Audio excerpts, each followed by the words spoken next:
Hello everybody. We are located in third episode of translation series, and in this episode we are doing verbal translation but the simultaneous type. With the second episode we did the consecutive type as well. The question that comes to our mind is, where did the translation, the simultaneous translation started?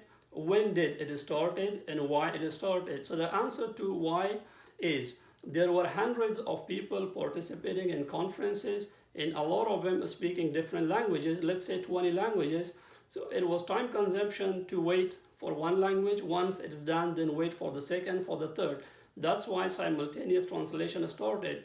Now the answer to where is Germany, and the answer to when is after World War II. So now we say simultaneous translation versus consecutive translation. What are the pros and cons? As we spoke about the 4 points in the previous episode, over here we are going to make 4 points concerning the simultaneous translation. And number 1 is, in simultaneous, listening, understanding, analyzing, and reformulating are done at once. All 4 things are done at once. Second, in simultaneous, you do not know what is next, or what is next that you have to translate. Third, in simultaneous, you hear your voice, which disrupt of your hearing a speaker's voice. Now, number 4, in simultaneous, you don't have that much time to come up with a natural way of explaining a statement of speaker. So those are the 4 things that are not good actually, that are actually cons in simultaneous translation, but all 4 of them are pros. All 4 of them are good in consecutive translation, and that's one of the things that makes simultaneous translation a lot more harder. Now, we have divided the whole session in 2 different parts. One is the preparation. The second is when you are actually or practically in the field for translation. Now, with the preparation, what is there? With the preparation, you need to know the destination. Where are you going for the translation? The time when you need to be there, the date and time, actually both. You have to know where there is enough parking spaces for everybody, especially for yourself, that you need to be there. You have to have a site contact.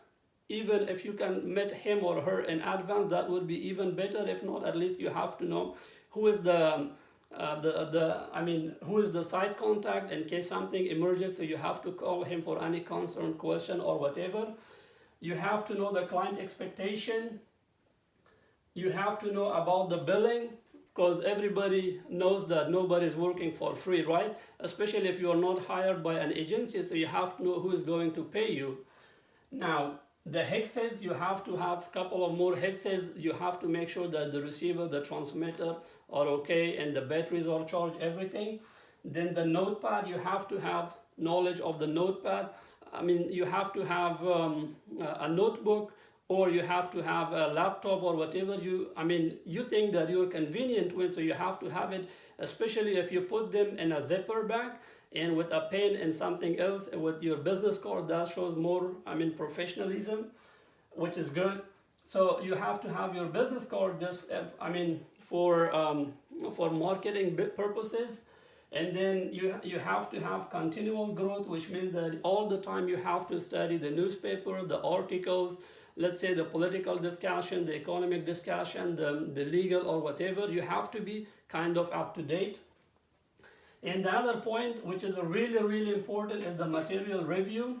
That means that if you are going to a event, and there's a political event, so you have to ask them in advance, in at least 2 weeks ahead of the event, that they should give you the packet that is for that event. Let's say it must have the agenda, it must have the names, who is talking, what is his or her name, how long does it take his or her speech, and what is he talking about. So you have to know that if it's a presentation, a seminar, you have to review the presentation. You have to know the glossaries.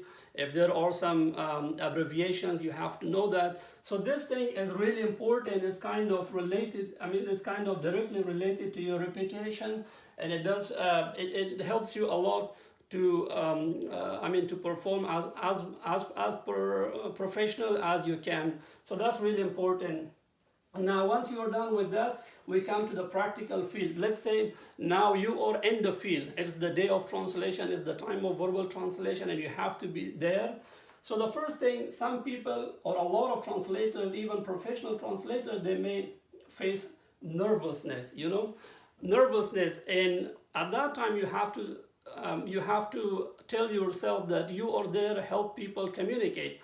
So you have to be, kind of not shaky, you have to be stable, and you don't have to be nervous, because that you are the mean where people can communicate to each other. Now the second thing is the familiarization with equipment and booth mate. So now, let's say you are in a booth and there is a red button, a light button, you have to know each of them, what does it work? It could be different from one place to another. A red button may mean something somewhere, but in other place it may mean something different. So you have to know all the buttons, all the equipments, and you have to be familiar with booth mate, just in case if something goes wrong, you can call him or ask him to help you. Now the third point is the agenda and the structure of the event. It really helps. You have to have the agenda in front of you, and as I said, even 2 weeks ahead of time, because you have to see the names, you have to see who is talking and what topic is he or she talking about, all those, and also the structure. Let's say if it is 1 hour, it's a full day, it's a 3-day, or it's different. So you have to know the structure as well. And then number 4, the subject research. Let's say you are not provided the material, the packet, or even if you are provided, still you have to do a research, you have to know a lot more than that. But especially if you are not provided the packet or the information, so you have to do a research. Other than that, your reputation is, surely at risk. So number 5, it says remain calm or sound calm plus down voice. That simply means that you have to be calm, you have to sound calm, and also you have to lower your voice. That helps a lot. That gives you kind of confidence as well. Now the other point is quality versus quantity. Some people may think about quality, some people may think about quantity, but the thing is that quality comes first, rather than what? Rather than quantity. So now the next point, the 7th point, is be enthusiastic. Some people may do translation because of money, or they may think that, well, I need to have a job, I need to have some earnings, and that's all. But if you're doing that only for earnings, then and you don't have any enthusiasm in you, you may not have that much power, you may not have that much, interest to do the job. So, if you're not interested, that doesn't give you power and that doesn't give you energy, and you may kind of, perform not 100% in a better way. So you may gain less marks for that. But if you're enthusiastic on one side, yes, you do get the earnings, the money, but on the other side, you do it the way that the client is satisfied. So it really helps. Now, number 8 is a translation of heard and understood. What does it mean? It means that if you are doing a translation, you have to do the translation of those points or those remarks or statements that you have heard and you have understood. If you have not heard anything, you don't have to make translation of that. Or if you have not understood something, also you don't have to make translation of that. But with a consecutive translation, as we said in the previous episode, if you don't know something, you have to ask him, you have to stop him and ask him, what does it mean, or what is this, can you please repeat? But with simultaneous, you may not have the chance to do that, so that's why you don't have to say something that you have not heard, or you have heard but you have not understood. That's really important. Number 9, ideas versus words. So some people may try to convey the idea, some people may try to convey the words, but the best thing to do is the ideas. You have to convey the ideas, not the words. Now the other point is that it has to be natural. You should try your best to show the way that you are doing it as much natural as possible. The naturality comes with best quality, with very good quality and consecutive, but in simultaneous it's not that good, but still you can try. Now the 10th point is that short and simple sentences. When you hear, you have to make short and simple sentences. You have to enjoy your life. Some people says in English, take it easy. So it's exactly that thing. Take it easy. You don't have to I mean, you don't make it hard for yourself or your life. You just take it easy, that's all. Number 11, make sure, and also, okay, we are coming to that, make sure you are listened to. That simply means that you have to make sure that you are listened to. You have to think about your audience, not yourself. That's the thing. Now, number 12 says express clearly and forcefully. So now some people may say that it's contradicting. Number 12 is contradicting number 5, where I say you have to remain calm or you have to sound calm and down voice. No, actually it's not contradicting, it's a different thing. You have to express clearly and forcefully. That's what it means. Now, number 13, damage limitation, or it's called crisis management. What does it mean? Some people may have a hard tongue. Let's say you are making translation for Russian and English, and the one who is talking English, I'm just giving an example. Let's say he's somewhere, I mean, he could be Chinese, for example. So the way he speaks, you cannot get it, or he may do something that the speech is actually designed for 5 minutes, but the way he's expressing it, it is what is 15 minutes. So that's called when you just convey the message and you don't translate all the words by words, and you just drop some of the unnecessary words, and you, again, you're just trying to make it accurate and just convey the message. So that's called, in translation industry, is called the crisis management or damage limitation. Now, number 14 is opposite of this. This one says summarize, macro process. Summarize process or macro process when the speech is fast and dense. So you have to summarize or you have to do the macro process. What does it mean? Let's say the speech is designed for 5 minutes and somebody is speaking in English and he's a native English speaker. So in that way, he's making it fast, the normal, and he's making it dense or summarize the normal. So what you have to do is you have to macro process or you have to summarize that. So actually this thing again is opposite of number 13, where over here the speaker was not a native speaker of that language, or he's having hard, or he's giving you hard time because of his tongue or whatever reason. So you're just trying to kind of summarize and convey only the message rather than the words. Now number 14, simplification. What does simplification means? I have put here if concern of getting behind or if concern of complex speech. If the speech is complex or if you're concerned of getting behind, so you have to make it simplified as much as possible. That's what it is. Number 15, explanation if needed. So here is the thing. Sometimes you may make a straightforward translation, but it doesn't make any sense. If it doesn't make any sense, then you have to explain a little bit, right? So that's number 15. Number 16, generalization. When you are coping with a stream of examples, in that case you just generalize. It's easy. Generalization is accepted in some particular situations. So number 18, failure or exercise or padding. When you have a gap of space, or you're trying to play with time, you can add some of the thing, and that's called padding or failure exercise. You can add some of the things to fill the gap, or you're kind of playing with time. So yeah, that's called padding, and you're allowed to do that. Now the number 19 is concentration. Concentration is a must. Why? Because you're doing 3 things at one time. One, you're listening, you are processing, and you are reproducing. So if you're listening, processing, and reproducing, you have to have 100% what? Concentration. Now here's another thing, switch of attention.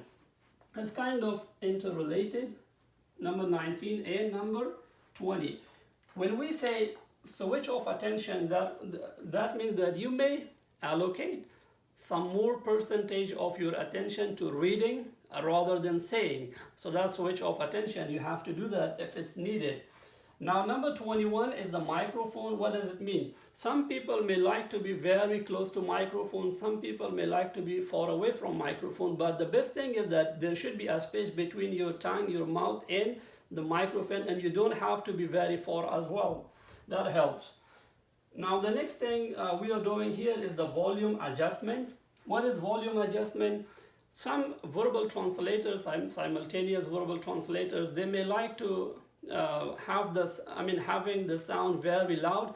Even when the speaker take a breath, he likes to hear that as well.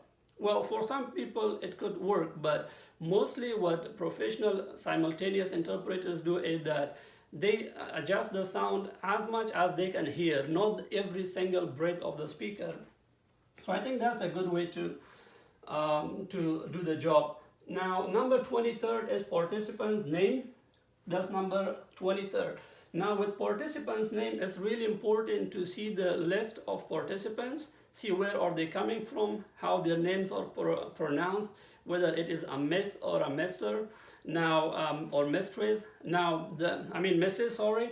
And the reason I'm saying that, I personally have felt that English is the fourth language to me, and I have faced a lot of names so far, that even I have plenty of space, I have, plenty of time, and I have names in front of myself. I read that a couple of times and I'm still not good at it to pronounce it accurately in the way that the listener wants to hear. So that's why if you have the names, it really helps. You have to go through that and ask somebody to read it for you if you need, in that case. So let's say the speaker is on the stage and trying to make a speech, so you have to say that now this person is doing this.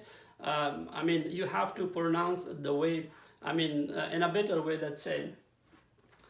Now, number 24th is addition of motivation. Now, addition of motivation comes when a speaker makes boring speech. So you are allowed to add some motivation, but not too much. It's just as much as you, as much as you think that is needed. That's all. Now, the next one is the accuracy is first. When we say accuracy is first, let's say somebody makes 5 statements and you have caught only 4 of them, right?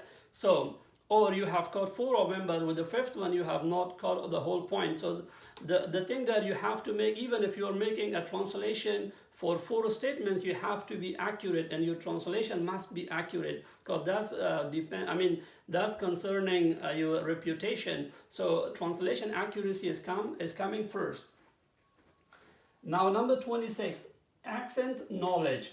Accent knowledge is really important too.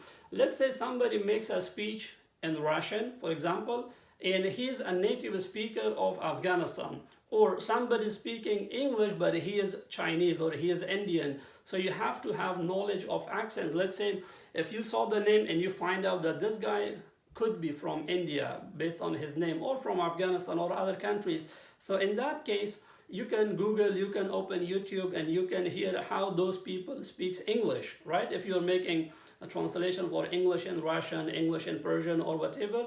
So if you have knowledge of accent, that really helps you. Now, the next thing is update of mother tongue.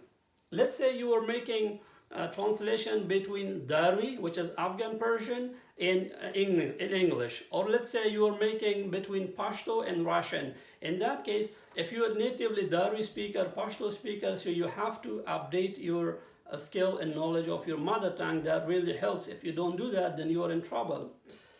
Now, the number 28 is note of words you don't know. That's a good point, actually. If somebody else is making simultaneous translation, you're somewhere else, or you're somewhere there, and you heard some of the words that you don't know or you're not familiar with, you have to note that. Even if you are making the simultaneous translation and somebody is speaking and somebody makes a speech and you hear 1 word, 2, 3 more of the glossaries, you have to note down. That's why at the beginning, somewhere here, we said that you have to have a notepad. If it's a notebook, if it is a laptop, whatever, you have to note. So later on you can review that, because if you don't do that, let's say for the second time, you may face that word again, or that proverb again, or whatever. So that was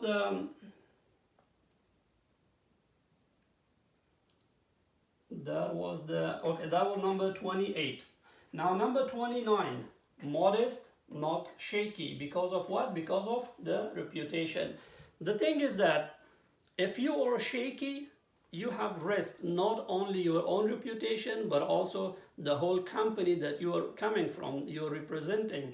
So you are risking the reputation of the company and yourself. So you don't have to be shaky. That's why we say you have to be modest. That's simple. Number 38. If someone makes a joke and you don't know the meaning of it, so what should you do? There is conflict of opinions, there is a difference of opinions. Some professional translators say that you don't have to say anything. You just let it go. But a lot of them, including myself, I mean, they're saying that you have to make a very short sentence and tell people that the speaker made a joke, please laugh. And the reason you have to do that is, if you don't do that, all people looking at him and the scene of the situation looks strange, and even worsely, the speaker may look kind of funny. So if you're saying that, yeah, he made a joke, please laugh. So at least if some of the participants are making kind of smiles or whatever, that looks really good, rather than, you know, the scene looks strange. Now the next thing is that 31, no 7+ hours. What does it mean? If you are a professional translator and you don't like to risk your reputation, you don't have to work over than 7 hours. Even if they pay you double and triple, you don't have to work, that's all. 7 hours per day or per 24 hours is a lot more. I mean, it's enough, that's my point. It shouldn't be beyond 7 hours. So number 32, copyright. Now let's say you are hired by agency or you are hired by anyone for event. You have to ask them at the beginning, is this scene, is this event being recorded? Is someone going to record and broadcast that for any publication or for whatever reason? So you have to know that. Let's say they may tell you no, but while you're doing the translation, then they're doing the recording. Or they may tell you, yes, we are recording that, but we are not publicizing. And so that way you have something on the piece of paper in the contract that you're not allowing them to do so. Or if they're doing that, they may use it for 100 times or even more, then you may like to charge them more. You may like to ask for more money. So that's why it has to be clear at the beginning, and that's really important in the copyright. Now, number 33 is the socialize. I mean, to socialize and breaks. Let's say it's a break for lunch, it's a break for dinner, it's a break for something else, and you have to socialize with them. So that way you can seek satisfaction level. You can tell them, hey, I was the one who was making the simultaneous translation or the consecutive translation. And how is your satisfaction? Are you satisfied? Was there anything wrong? So you can see that, and that way they may hire you if they're really satisfied for their own company's business, or it helps you, you know, kind of to have a good networking with a lot of people. So my friends, this was all about the simultaneous translation, and inshallah with the next 2 remaining episodes, we are going to do the 2 other translation. One is the written translation, and the last one is the back translation. So I'm inviting you guys to keep on with me and also share the video with all those friends, brothers and sisters who are in need of such education and they want to know more a lot about the translation and translation types and, you know, all these subjects. Thank you so much. You have a nice time.